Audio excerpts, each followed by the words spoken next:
Од 19 препораки нотирани во извештајот на Комитетот за светско наследство на УНЕСКО, општина Охрид била надлежна да постапува само по 6.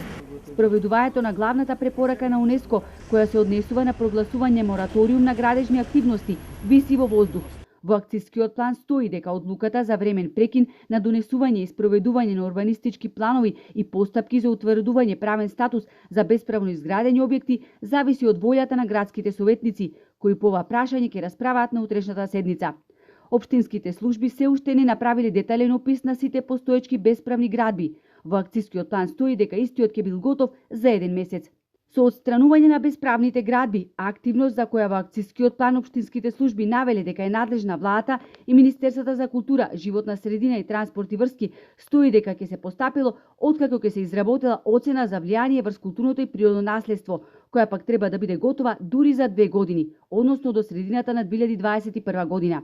Што се однесува на дивоградбите, експертите се надеваат дека во тој дел акцискиот план нема да биде само празно слово на хартија. Треба добро да се направи таа анализа, односно влијание врз животната средина и потоа да се пристапи кон рушење на тие дивоградби, бидејќи некои градини ќе бидат доведени во помалку рамноправна положба доколку едни градби се рушат.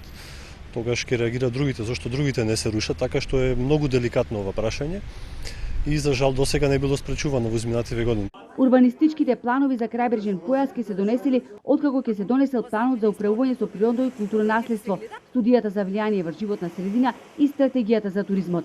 Други активности содржани во акцискиот план за спроведување на препораките на УНЕСКО е и затворање на депонијата Буково, изграда на претоварна станица и чистење на дивите депонии до крај на 2020 година. Општината се обврза да изгради централна постројка за преработка на отпад заклучно со 2021 година. Ова се клучните активности содржани во акцискиот план, кои после усвојување на седница на Совет ќе бидат доставени до ресорните министерства.